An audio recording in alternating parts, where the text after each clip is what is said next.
receiver the way he runs George his Kittle, routes. they named him best athlete in the NFL.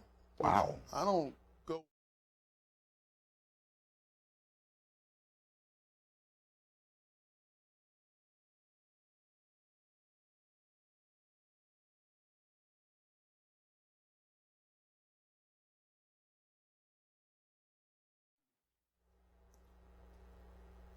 It's 7 o'clock exactly, and this is the Sunshine Sports Report. I'm Greg Daniels, And I am Marlon Jones. and welcome to 904 Live, the Sunshine Sports Report. And Marlon, Yes. fantastic sports week. Yes, it has been. Very eventful.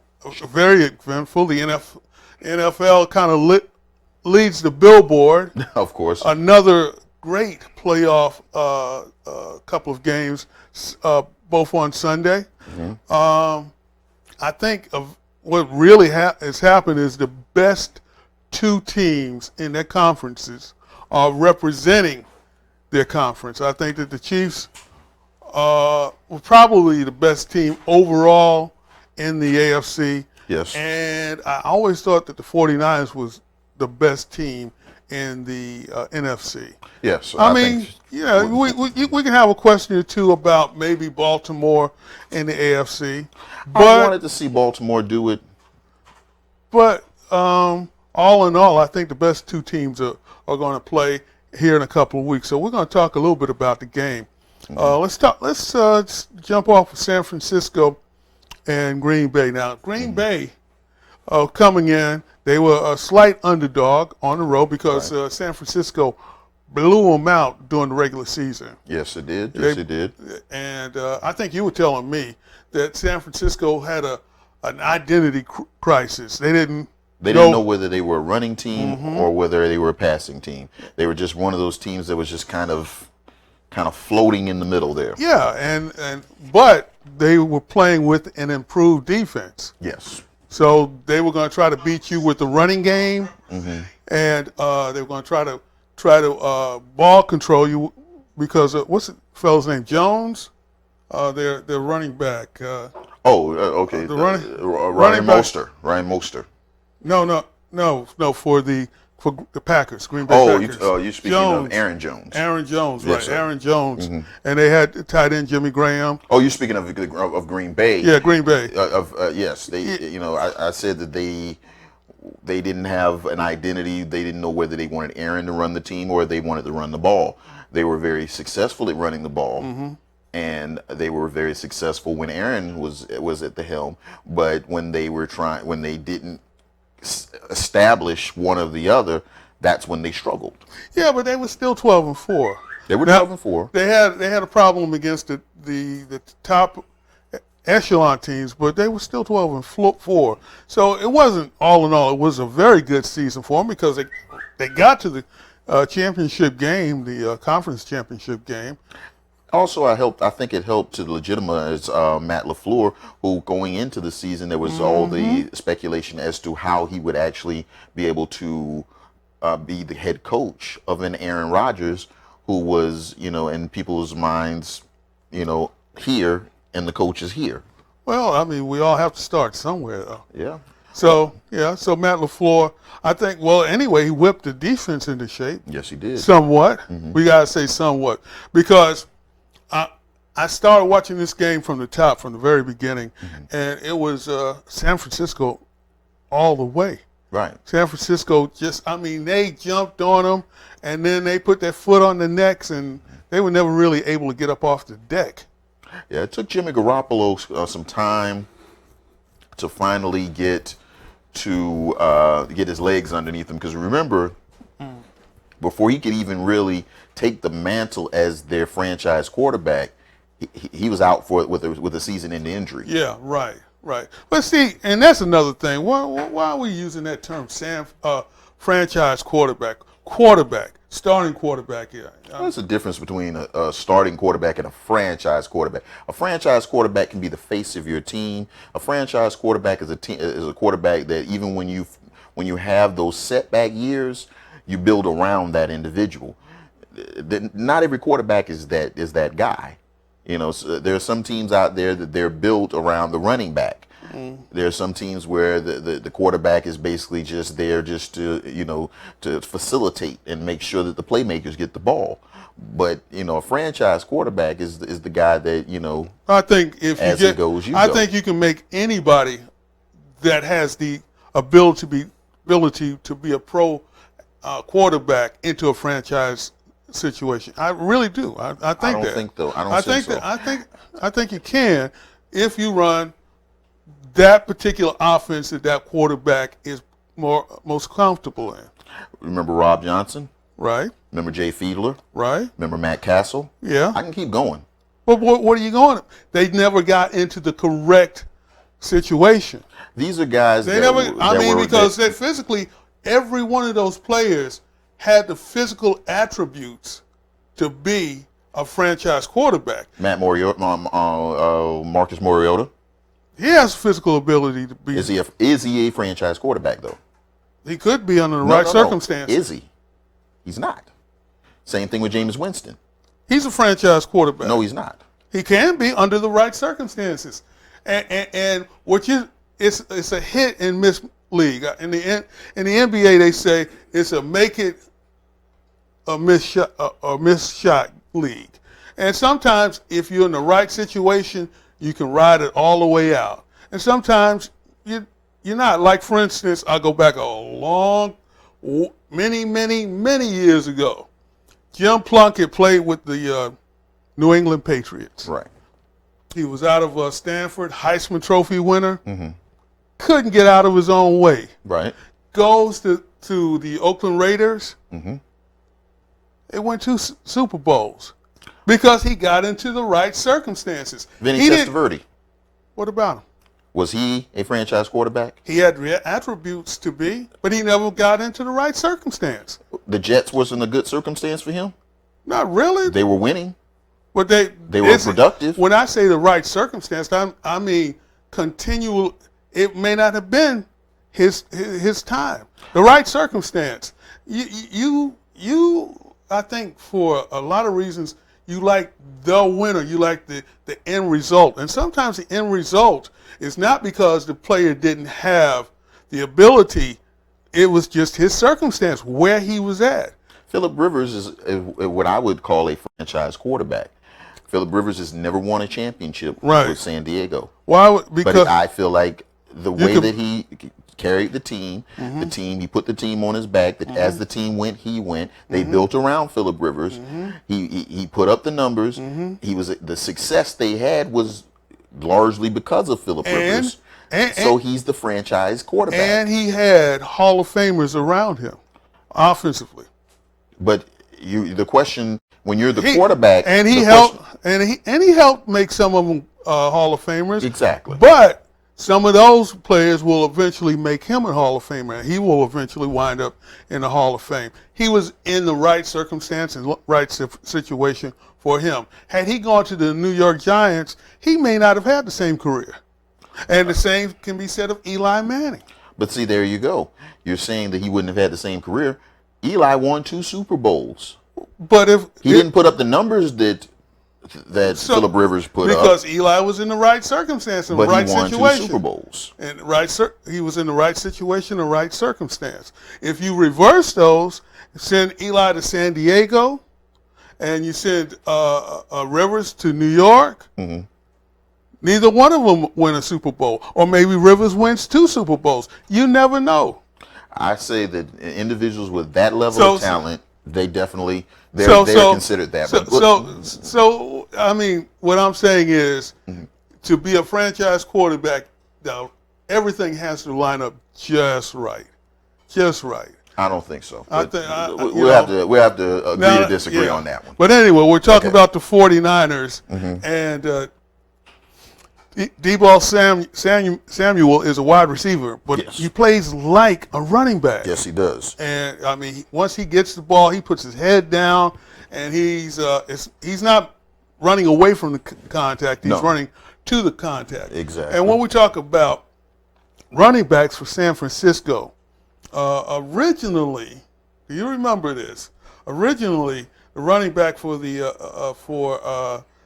San Francisco wasn't supposed to be Telvin Coleman. No, It wasn't even supposed to be Matt Breida. no. It was supposed to be, you remember? It been seems like so- it's been so long of a season, Yeah. and he went out almost immediately at the beginning of the season. Actually, no. He went out before the season. It was Jerick McKinnon. Right. McKinnon, who he Minnesota. he was supposed to be the guy that got the majority of the run. In And then fact, Tevin Coleman was going to be the change of pace running back. In fact, if I recall, it started last season. It started last season that McKinnon, because I think McKinnon missed a lot of last season, the 2018 season. No, last season he was still. I want to say he was still with Minnesota. Was he? I want to say he was still with Minnesota, and they picked him Well, up as a free check. agent. We'll check that out because at the beginning of the season, when it appeared that McKinnon wouldn't be ready, Matt Breida, who was He had been holding down. a fantasy football darling. Not so much. He was a stopgap guy. He was a guy that when you got towards the back end of the season and everybody had the And that was the 2018 season. right. When you had 2018. those guys when everybody was had their solid running backs that they had picked in the draft, and your guys got injured and you needed someone to pick up in the waiver wire. That was Matt Breida. He was a waiver wire darling. Yeah. Let's say that. Okay, and Matt, and that's going into 2019. Right. In 2019, everybody since McKinnon was gone, everybody thought, well, it'll probably be Breida that's carrying the ball, and Coleman will be the change of pace guy. Right. Breida, he ran into a fumble problem, Yes, he did. so they sat him down. Coleman continued to be the change of pace guy. He wasn't as effective at the beginning of the season as he was towards the middle. Towards the middle, he got his legs under. And then they went to Raheem Mostert. And Mostert ran into the same problem that Breida had, fumble. So that's when I think Coleman kind of stepped up. Took the reins. Because they weren't too sure about him. But as it turns out now, It's Mostert. Mostert looked like Gail. Well, not Gail says Jim Brown. I mean, I think it was true. What? Who was the announcer? The announcer for CBS, old Cowboys quarterback. Oh, Troy Aikman. No. The other one.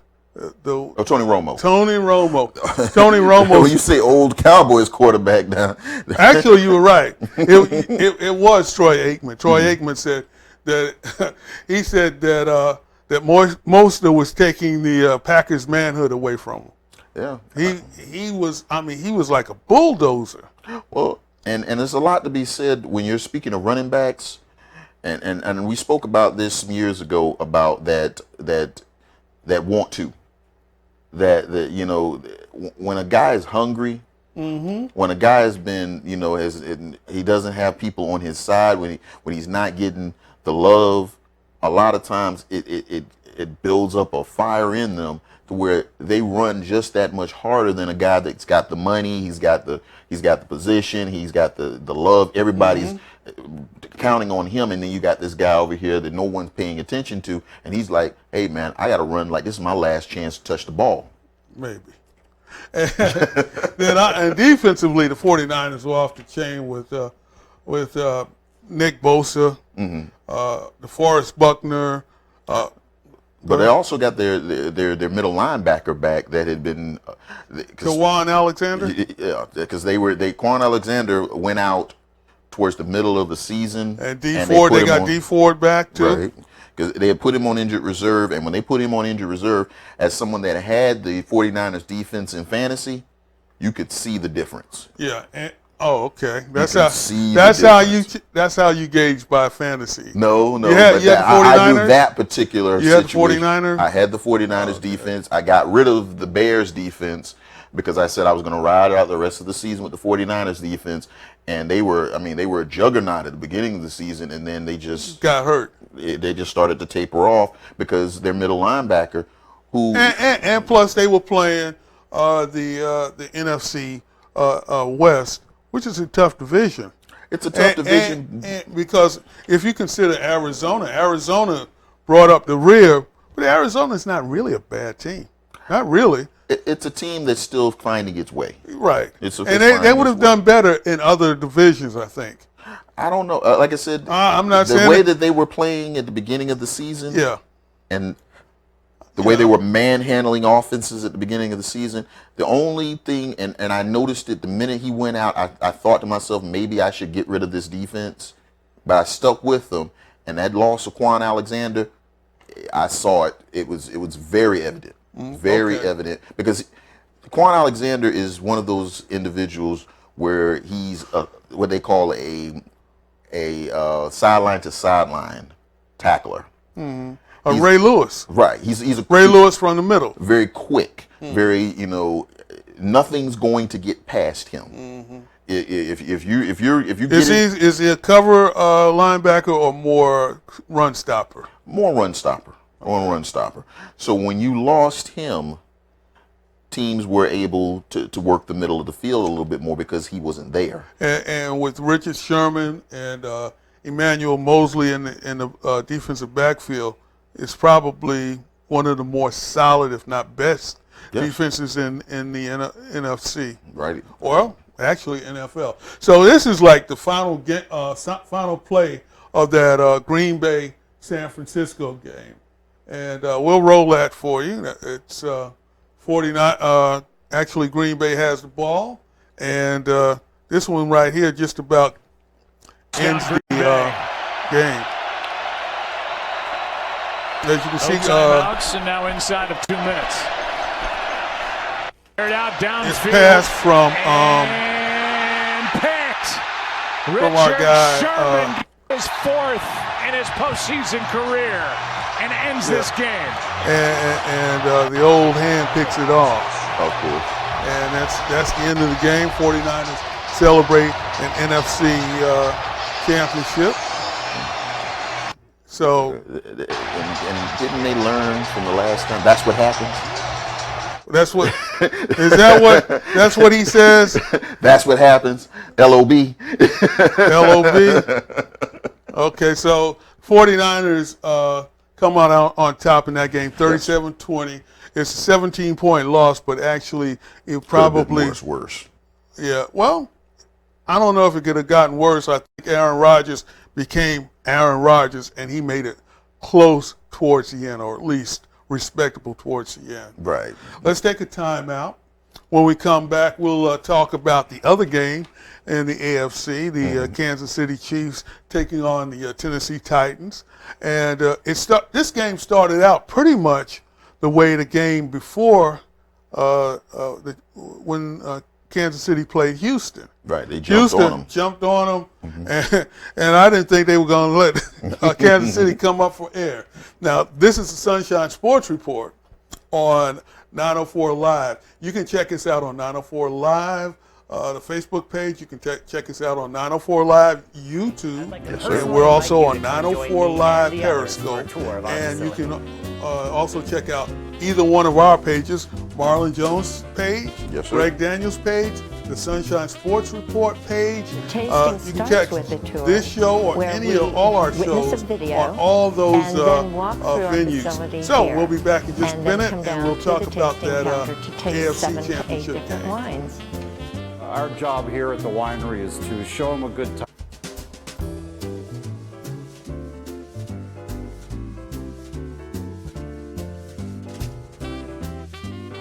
Welcome to San Sebastian Winery. My name is Mike. I'd like to personally invite you to come and join me and the others for a tour of our facility.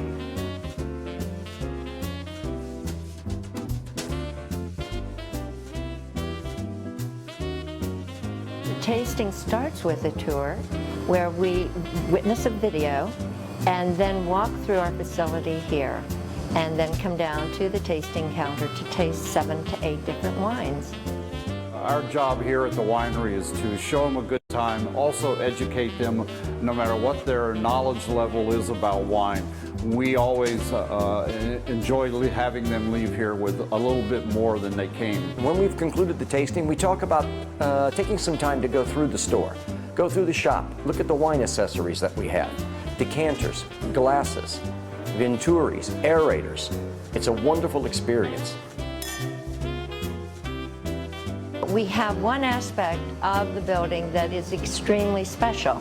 It holds the barrels that hold our fortified dessert line of port, and it is a beauty. It's a young ruby port, and we're very proud of it.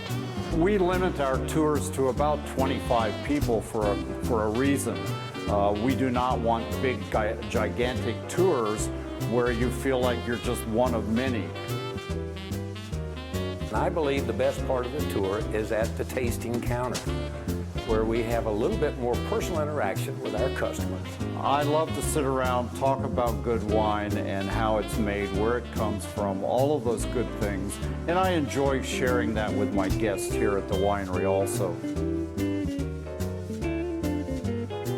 Thank you so much for joining us this afternoon. For more information, please feel free to peruse the rest of the site or call 904-826-1594. Thank you very much, and come by and enjoy a taste of history.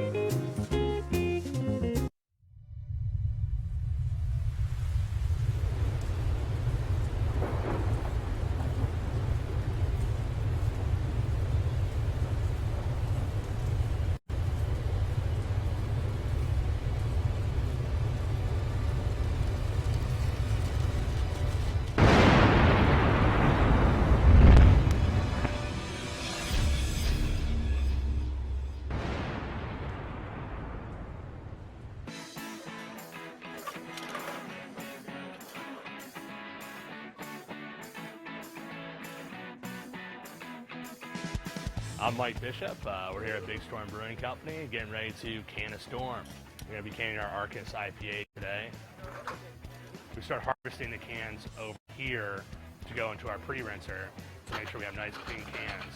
Once we have that, we move it into our work table here, start collecting the cans, get ready for actual loading into the machine. Here we're filling them 3 heads at a time. So the cans fill, move over, come through and get steamed up. Checking the level real quick here. Pack them together, finish 6-packs. You got our pallet of cases behind you there. There we go, canning a storm.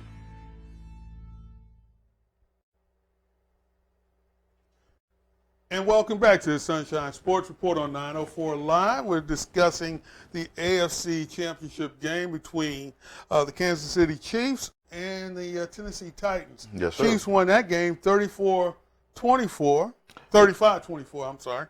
It wasn't looking as lopsided as it ended at the beginning, because at the beginning Tennessee jumped all over them. In fact, you know what? I was thinking that the game was actually supposed to kick off at 3:30. Mm-hmm. So I didn't tune into the game until 3:30, Right. maybe a little bit after 3:30. And it was already 10-0. I'm saying, what? Right. Because an astute football guru told me last week that the Tennessee Titans were going to manhandle the Kansas City Chiefs because the Tennessee Titans played that rough, tumble type of football. And I said to myself, you know what? He must be right. It wasn't you. Oh, I'm about to say, I don't remember saying that. No, it wasn't you. See, I saw you with the confused look, but that person knows who they are. Mm-hmm. So I'm thinking, you know what? He's right. He's right. It's 10-0. I mean, because I know the week before Kansas City had to come back from a 24-point deficit. Right. And I'm saying, well, Tennessee is not going to do the same thing Houston did. Right. Their running game is too strong for a team to come back on them after 10 points. And then the next thing I know, in fact, I think Kansas City, when I first tuned in, were actually driving. So within a few minutes, it was 10-7. But I'm thinking, still, Kansas City has on its sideline one of those individuals that, such as the Tom Brady's, the Aaron Rodgers, the Drew Breeses in this league, where you don't have enough points yet to beat them. If you put up 21 points, you better put up more, because these are the types of teams that they're going to keep coming until there's zeros on the board. And yeah, let's take a look at some of the highlights of the game. Well, you go ahead and continue your conversation. well, yeah, and like I said, Derrick Henry was able to get his yards, but what they did not do, and one thing, Kansas City, they may not be the best defense, however, they're very well coached. So what they did not do is they did not allow them in the end zone. They may have bent and allowed him some pretty good runs here and there, but when that it came was a tough defense there. That was a good breakup by the DB. And it was Derrick that bend Henry, but don't break. Derrick Henry wasn't able to, after that first drive, he wasn't able to do what he did against the last, I guess, about 6 teams. I mean, he ran for, I would say, an average of a minimum of 150 yards in those 6 games. He still put up a nice stack of yards. Huh? It was like 67. That was it. I thought he did more than that. No, that was it. Because, like you said, they didn't put off enough points, and Kansas City turned the game around, and that made Tennessee have to pass the ball more. And there's no way they were going to keep up with Patrick Mahomes and all those weapons that he has on his offense. Yeah, I mentioned Jim Brown a minute ago. If this guy here doesn't look like Jim Brown to you, then nobody will. He's a bigger version of Jim Brown, which is indicative of the league and the way that it is right now, that he's a free agent. They allowed him to go into free agency right now. So because right now he's an unrestricted free agent. Well, I mean, whoever gets him will have a horse. Yeah. And I can't see Tennessee letting him go. He's right now he's the most popular player on Tennessee, bar none. The problem is that he's a running back, and right now the position is so undervalued that, you know, if you're looking for that upper echelon money, a team really and truly has to really. Now look at this fellow right here. Look at this guy. You're speaking of Mahomes? Exactly. Look at him. Oh yeah.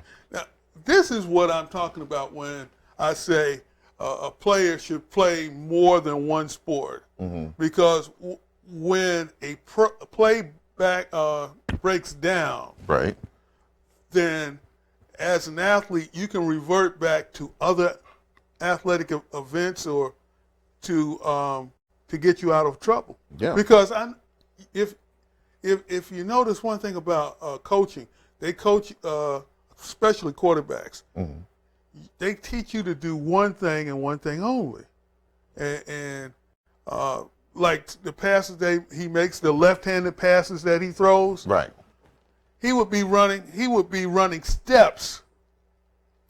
Even if the play is successful, he would be running steps if he threw that no-look pass. That no-look pass. Right. And he actually last season threw a 35-yard no-look pass. I remember seeing it. I remember seeing it, and it was so amazing. I actually was watching that play, and when I went back and I watched it again on YouTube, he was looking at the defensive back. I just kept reversing back. He was looking at the defensive back and not the receiver. Yeah, the defensive back was frozen, thinking that, well, if I leave here, he's going to throw here, and he never. That was his basketball sense. Yeah, that was his basketball sense. He just threw it, and not only did he throw it, it was a dart. Yeah, it was on target. It was right on target. It wasn't that the receiver went and adjusted and went and grabbed it. It was much he the threw same. It to him. It was much the same as if he was an infielder throwing it to first base. Yeah. I know you've seen infielders fall on the ground, not looking at the base, and that's what that was. Yeah, that's that baseball in him. That was baseball in him. So, anyway, so much love. But Kansas City, they've got weapons all over the place, much the same as San Francisco. I mean, Tyreek Hill is a video game. Yes. And they've got another. Well, we ain't even talking about Travis Kelce yet. Yeah, and then you've got after that you've got McCole Hardman. Yeah, Hardman. Mecole Hardman. And they say he's a better he may be a better version of Tyreek Hill. Yeah. So you've got two sub 4.3 guys bracketing each other. And we're talking about Travis Kelce. We're talking about Tyreek Hill. We're talking about Hardman. And we forget all about Sammy Watkins. Yeah. So you've got basically three guys that would start for any team in this league. Three guys, and they're all on the same team. And they're all out there at the same time. We're talking about three guys, not only starting, but would be the feature wide receiver on any team in this league. And you have Patrick Mahomes throwing to him. The best quarterback in the league. Well, it came around.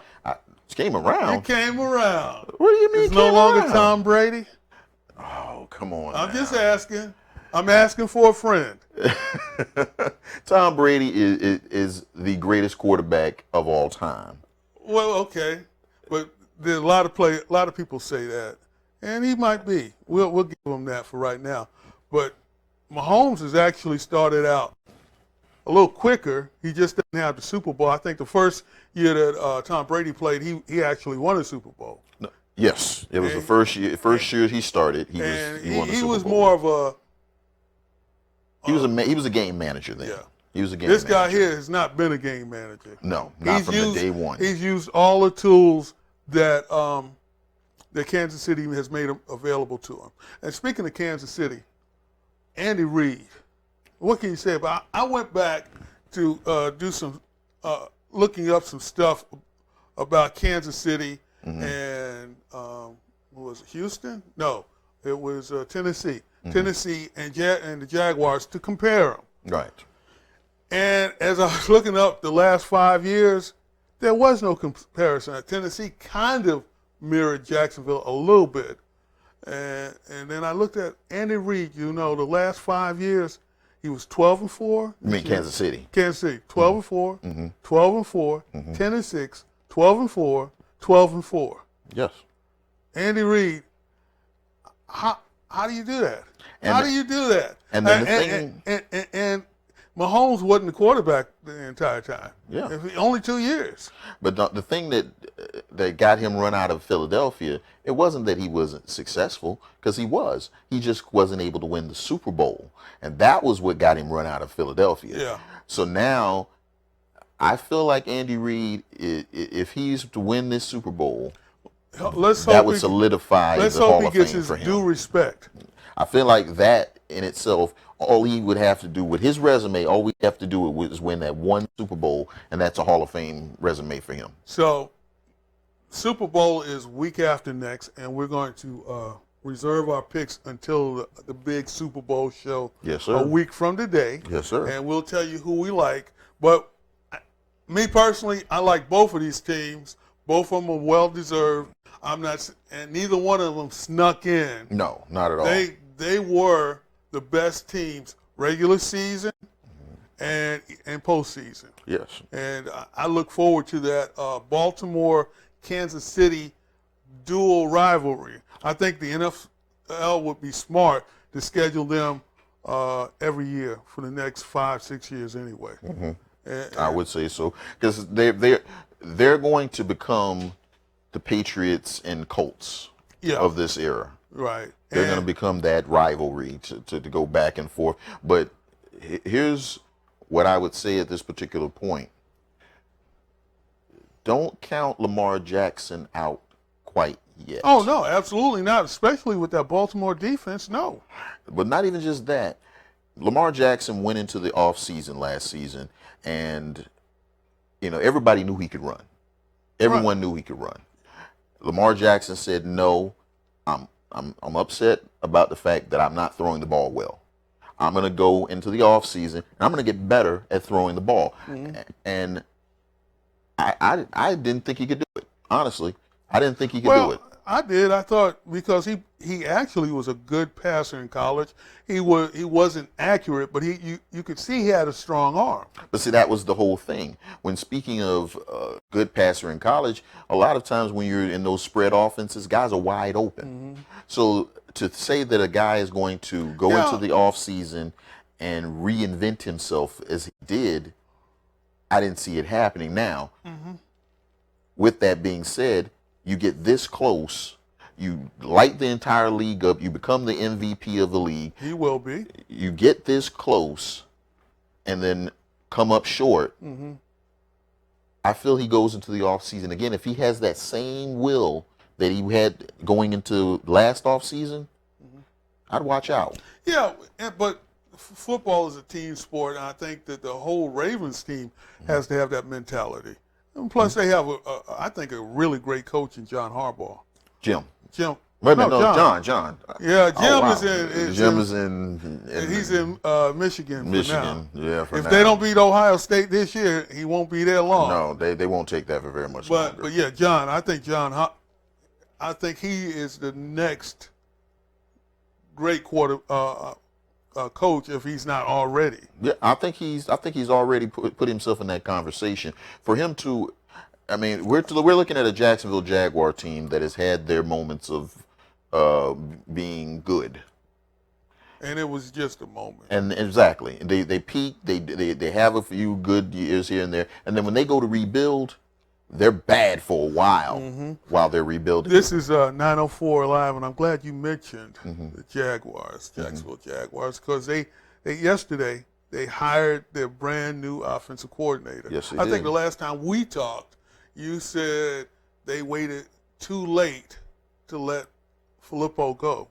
Yes, I felt like there were a lot of names that were out there that, with these brand new head coaches that have just been cemented, you're going to be in the thick of it. So are you happy with this hire? I'm happy with it in that you have an individual that is not coming in here trying to figure out what it takes to be a coach in this league. I feel like with a guy like Gruden, you have an individual that has that, he's the mad scientist. He's the individual that will get into the Well, in there I mean, he's a West Coast coach, is what he is. And the Jaguars, a lot of people say that Minshew is perfect for this type of offense. Well, short passes, end runs, and stuff like that. Well, what I see when I hear about a Jay Gruden, I'm thinking of an individual that when he goes and he looks at this roster, he's going to come up with something. You're not going to see him run what he ran in Washington. You're going to see him come up with something, and it's going to be something that's going to catch the league off guard. That's what I'm expecting out of him, because he's that type of an offensive mind. That was what Washington was expecting, was that innovative offense. And that's what I'm thinking that he'll bring here. And Jay Gruden, if you didn't know, is John Gruden's younger brother. Yes, he is. He coached under John when John was in Tampa Bay. Did you know that Jay actually was a quarterback for the Arena League Tampa Bay team? No, I did not. Yeah, he played 4 years. Well, I think he won 4 championships. And so he's now the offensive coordinator and maybe the coach in waiting for the Jaguars if the offense does well and the team as a whole doesn't. Well, it depends. It depends on exactly what's going on. Because the last time I think we talked, we were thinking maybe Ben McAdoo. Well, that was one of the individuals that they interviewed. And in fact, they interviewed the old Cowboys coach. What's the Cowboys coach name? They just fired him this Jason year. Garrett. Yeah, they interviewed him too. I didn't see the interview for Yes, Jason Garrett. they interviewed. But They I know interviewed him the weekend. I know that they interviewed Ben McAdoo, and they also interviewed, and I'm trying to remember the other coach they interviewed. Wisenhunt. Yes. Wisenhunt. Yeah, they were interviewing coaches, and I could see why they were interviewing the coaches they were interviewing, because this is not a very attractive position right now. What is it? the Jacksonville It's one of Jaguars 30 offensive teams, coordinator. 30 NFL positions is very attractive. No, it's not attractive, and because Well, right it's now very there's no attractive. longevity. There's no longevity to this position. You can basically come in here 1 year, and Marone is Well- on the hot seat right now. You could only have 1 year to basically show whether or not you can rebuild this offense, Well, they had no or trou- make yourself look bad. They had no trouble interviewing the people that they wanted to, and they made the hire. And I think Gruden. We'll see if Gruden's a good hire for the Jaguars. So the Jaguars, they got their man, and free agency quarterbacking. That's interesting to me because, you know, you say that the running back is not a high-profiled Not position, valued. and that that Henry is now a free agent, Yes. and but there's so many quarterbacks that are free agent.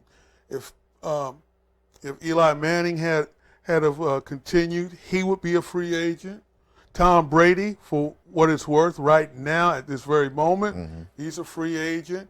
Philip Rivers, Philip Rivers, so is who now is a Floridian. what? Philip Rivers? Yes, he's moved to Florida. Well, he moved out of San Diego and is And I can officially understand going that to Florida. too. You know why? No sales, Exactly. no income tax. No income tax. So no matter where he plays at, you know, this is a great place to live. Whether he plays in Green Bay or if he plays in Detroit or Chicago, whatever the case may be. Plus, it also gives him that retirement leverage as well. I mean, Yeah. so Okay, and then there's Drew Brees, Drew Brees. So is Jameis Winston. Dak Prescott. Yeah. Wow. How does that happen? Well, how does a team that is as loaded as the Dallas Cowboys? Ryan Tannehill's a free agent. We already mentioned him. Teddy Bridgewater. Yes. So basically, right now, New Orleans doesn't have a quarterback on the roster. Marcus Mariota, Yes. which you already mentioned. And don't forget Case Keenum. So you laugh, but Case Keenum was a free agent, and he's going to be in the league somewhere As a backup. whatever, on 2020, backup. and he'll probably play even as a backup because somebody's going to be injured. So there's at least 9 starting quarterbacks, and all of these guys have been starting quarterbacks at some point. Right. And there's only like 30 teams, so a third, 32. 32. So almost a third of the league is without a starting quarterback, or at least not signed. So here's where I see this situation playing itself out. You have you've got Tom Brady, you've got Drew Brees. Now they could easily go back to the teams in which Every they one have- of them, I think every one of them could, other except than Philip Rivers. Teddy Bridgewater. Right. Well, no, Teddy Bridgewater, he Teddy was very Bridge- much beloved in New Orleans. But he's not going back as a backup. No, not as a backup. But Philip Rivers, I don't think he goes back. I've heard that they're liking Tyrod Taylor, and they want to go into next season as the LA Chargers with Tyrod Taylor as their quarterback. So, But guess who? Just like you said, Philip Rivers has moved to Florida. Guess who's moved to California? you tell me. You don't know? No, I don't. Well, let's see here. These pads here are tremendous. Tom Brady. Oh, yes, he did sell his home in New England. And they do have state income tax. But when you have a supermodel as a wife, and you're Tom Brady, you're not really worried about it. But you know what? I would really love to see Tom Brady go, not to L.A., not even back to New England. I would like to see him go to Tennessee. I'd like to see him work with that offense. That would be nice to see. I'd like to see him do that. It would be nice to see if I wasn't a Jaguar fan. Well, it'd be nice, but I mean, him without those wide receivers. Don't do that to me. Those, and if they decide to bring Derrick Henry back, that would be a formidable offense. And Tom Brady wouldn't have to do half the things he had to do this past season in New England. But part of the reason why Brady is also in California is that's where he's from originally. Right. So he's really just moving back home. So retirement and that might could still be on the horizon. That might be the deal, but that's where I would like to see him go. I'd like to see retirement. Yes, I would love to see him go to retirement. No, I would like to see him play with the Tennessee Titans. No. Just to see. Don't put that out there, Greg. Just to see what it would look like. I don't want to see what it would look like. I think it would be some really good results. Tennessee. That's the problem. They'd have a decent defense. I think they'd have a pretty good defense. And Tom handing off to Derrick, that would help Derrick Henry a lot. So that's what I would like to see. Dave Caldwell, that's him talking. That's not me. Dave Caldwell has nothing to do with it. He has his quarterbacks, like it or not. And that's part of the problem. When you have a quarterback free agency class like this one. And this is we ain't even talking about the draft, college draft. Exactly. The college draft is rich with quarterbacks as well. I mean, you've got at the top of it Joe Burrows, who I think any team in this league would love to have him as their starting quarterback. Even the teams that have quarterbacks would love to have Joe Burrows as their starting quarterback. You've got young kid Herbert from Oregon. You've got Herbert. Herbert, depends on where you come from. Yeah, if he's from Louisiana, it is Herbert. Yes, sir. Herbert. And then you've got Jalen Hurts. You got Tua. If you want to, if you have an established quarterback, Tua. And there are quarterbacks out there that we don't even know about. Yeah. There's a quarterback that I was watching. I was watching the practices from the Senior Bowl, and let me look while. Okay. But young quarterback out of Princeton. Princeton, huh? So that means he's smart. Yes. That's but he only had 1 year. He had only played for 1 year. One season in college? One season. But he has been lighting it up. So is he eligible for Senior He's Bowl? eligible for the draft. So he was in college this whole time, but he only played 1 year of college. He only played 1 year because the head coach stated that the guys in front of him already in the NFL. So those guys were just as good, and they were playing their position. What's the guy from Harvard, the quarterback, that played at Tampa Bay? Oh, Miami coach. You're talking about Fitzpatrick? Fitzpatrick. Yes. His wiles is what gets him over. I think that more so than his physical ability. So this guy, who's a Ivy Leaguer, might have that same. Right now, he's put up the numbers in college. Doesn't throw. Kevin Davidson, I do believe that. Yes, Kevin Davidson. Okay, so we'll be out on the lookout for Kevin Davidson. 6'4", 225 pounds. So he's got the prototype size. He's got the prototype size. They say he's more than enough arm, is what the scouting report coming out of the Senior Bowl said. So definitely, the quarterback crop coming into this draft is will that rich. position become undervalued? No. You don't think? No, because at the end of the day, the quarterback still is the general of the offense. It will never become undervalued. Quarterback schools and coaches and stuff like that, in teaching high school and even really from middle school on up. If anything, with the current young guns in the league right now, the quarterback it's going up. The numbers if you think about it. Russell Wilson right now is the highest paid quarterback in the league. He signed a record-breaking contract. Patrick Mahomes has still not signed his new deal yet. Yeah, right. And Kansas City, after this next game, might want to start working on it. Right. So you know that he's going to be the highest paid quarterback in the league. And if he sets the bar, then you have Lamar Jackson right behind him looking to set the bar again. He's going into his third year. So I think Baltimore has a year or so before they have to make that decision. But right now, if he continues on the pace that he's going, he's got an MVP on his resume. So, you know, if he keeps at the pace that he's going, if he continues to progress, if he continues to get better, and then now it's time for you to pay him, you're gonna have to pay him at that. You don't want to fall into an Ngakoue situation or a Ramsey situation of being a year out and not have him signed. Right. So I think, or a Dak Prescott situation. Yeah. You want to sign him 2 years ahead of time, and so I don't think Baltimore will think about signing him this offseason. But going in the next season, they've got to. Speaking of which, let's talk about the elephant in the room. The elephant. So Dak Prescott is a free agent. Right. Tom Brady, Drew Brees, Phillip Rivers, all of these quarterbacks are now on the market, and the Dallas Cowboys quarterback position is wide open. Right. The most prestigious quarterback position in the league. Okay.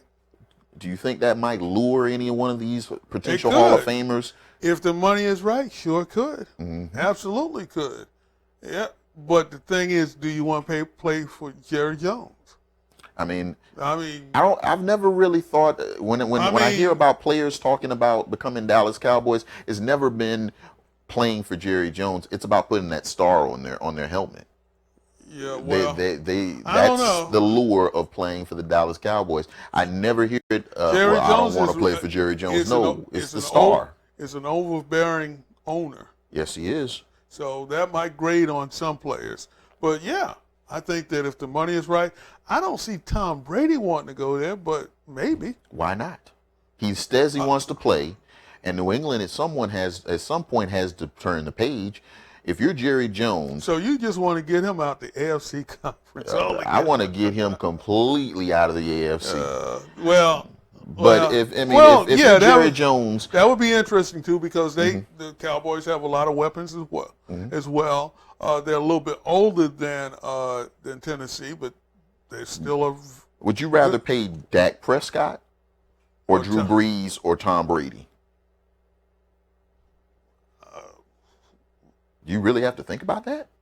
Yeah, because we don't know when the cliff is going to come for those two guys. I mean, you got a point there.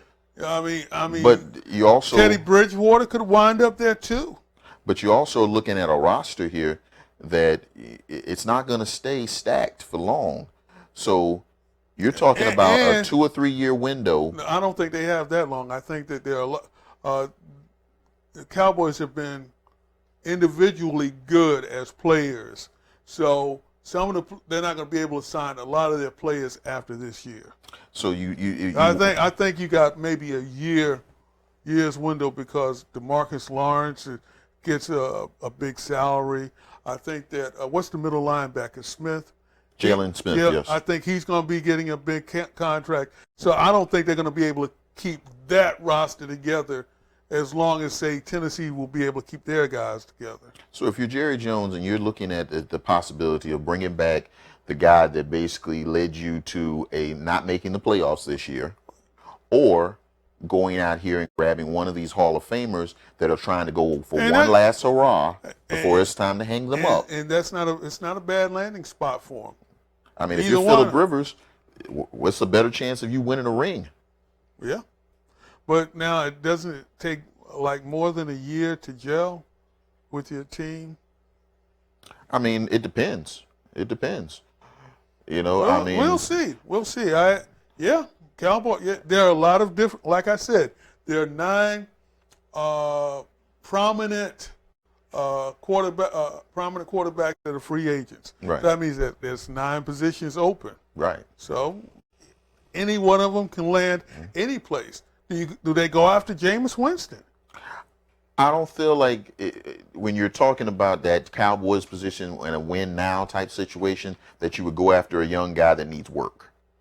I don't think you would go after that. I feel like a Jameis Winston is good for like. Well, he's going to get you a lot of touchdowns. He's going, because it shows that he might throw a lot of picks, but he's going to get you a lot of touchdowns. And he's going to get that, and that's what the Cowboy fans like. They like that offense. But the problem with Jameis is, and where you're going to need to place him, is he's going to need to go where there's a good running game. Well, they have a good running game.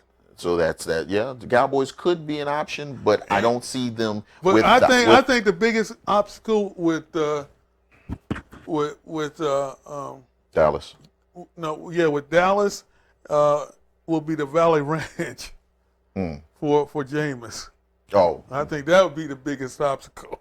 yeah. But I mean, I don't see him being on their radar with these other much more and polished individuals out there. And what happens with Trubisky if the Bears they want to get into the sweepstake with some of these quarterbacks, these free agent quarterbacks? You remember Tebow?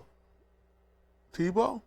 You remember what happened with Tebow when there was a Hall of Fame quarterback available in free agency, and Tebow was not. So you think they trade him? But then I don't think they necessarily trade him, but they definitely go out there and kick the tires on these guys and tell him to sit back and either sit back or get out. He's on his rookie contract. Because I don't feel like he has a trade value right now. He does not have trade value.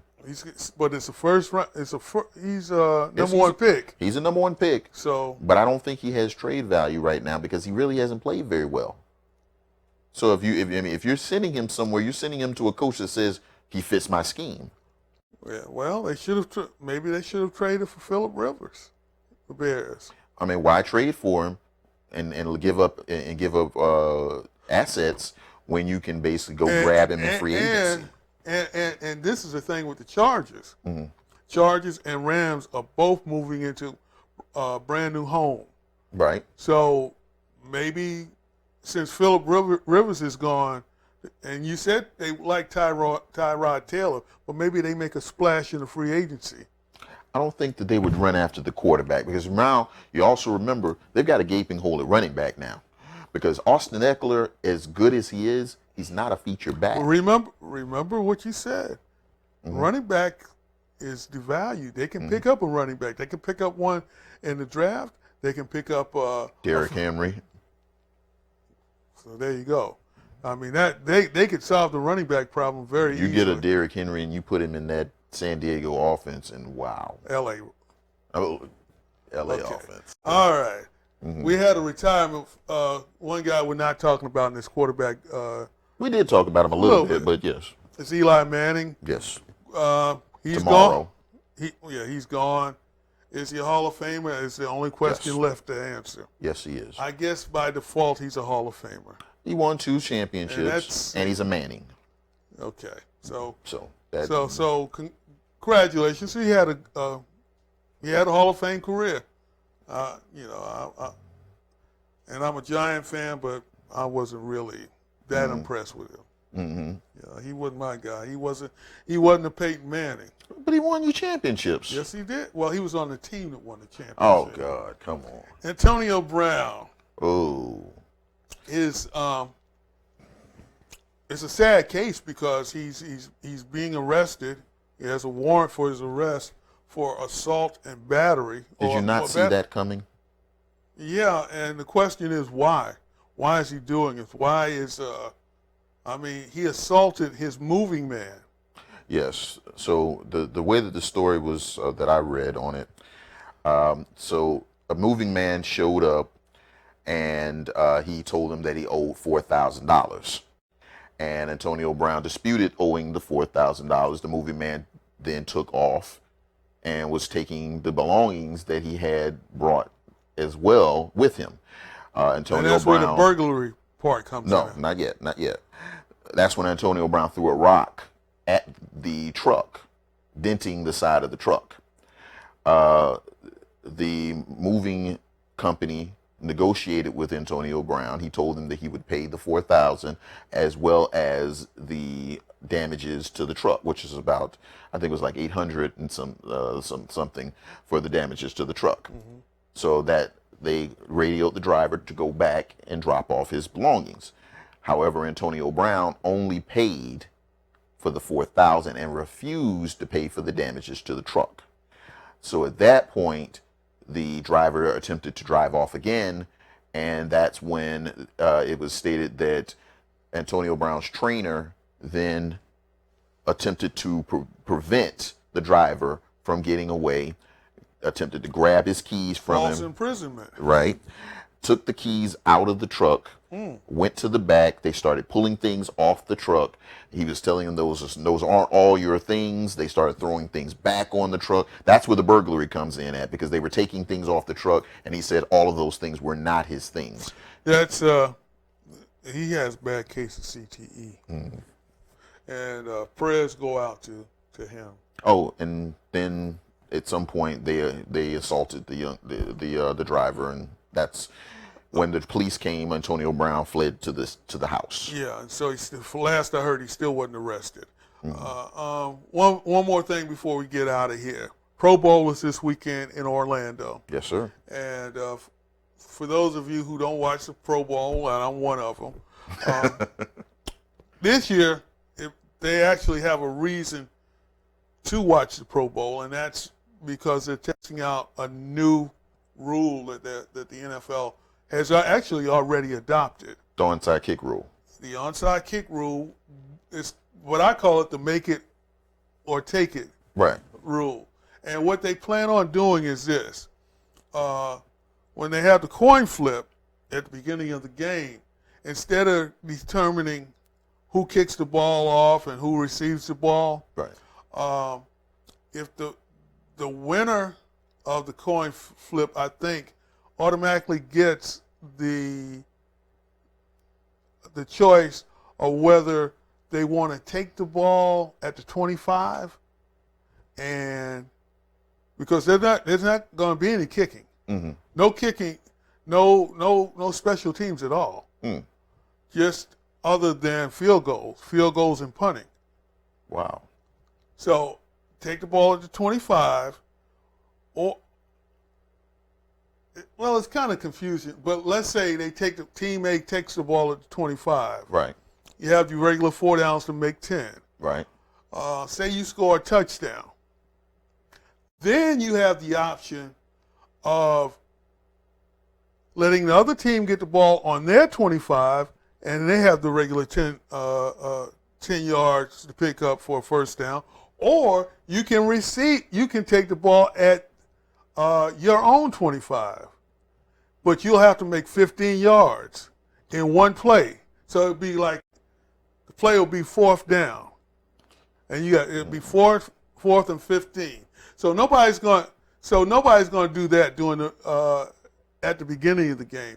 Where it comes into play is when you say you're down 10 points, Right. with 2 minutes to play. Right. You kick a field goal, and now, or 2 minutes or less, now you can, since you've scored and made it a 7-point game, now you can choose whether you want the opponent to take the ball on their 25 or you want the ball on your 25. And if you Sounds too complicated. no, it's not. It's not really complicated. If you take the And ball, too gimmicky. let's not give me. They're trying to get. Most players get injured during the kickoffs, so they're doing away with the kickoffs as much as they possibly can. I don't really see that. I mean, So, in other words, they want no more onside kicks, and I can understand that because, yeah, the onside kicks. and I like it. I like the idea because if you're down by 10, down by 8, you can go ahead and score, and now you're down. Say it's like 40 seconds left. You're down 8. You score. Instead of having to go for the 2-point conversion, you go for the regular 7 points, the field, the extra point. Now it's your choice to take the ball on your own 25. But instead of having to make 10 yards, you got 1 down to make 15. I feel like that's one of those situations to where if you're going to do that, you make it a situation to where it's unexpected. It's not something to where, What do you mean are you going unexpected? to where if you score and, and after you score, you kick your extra point, and then the other team, they are now, getting ready to set up, to receive, and all of a sudden it's like, no, we've got our offense still on the field. We're at the 25. Boom, and now you got to run your defense out there. Now that's stupid. No, it's not stupid. That's stupid. Because it's part of strategy. Part of the reason of the onside kick is to catch the other team off guard. So if I'm over here, well, I tell you what, we should have talked about this at the top of the show. Unless we want, I tell you what, we will have seen it in action right during the Pro Bowl, and then we can come back and we'll discuss it. Till next week, Super Bowl week. Yes, sir. We will see you next week on the Sunshine Sports Report on 904 Live.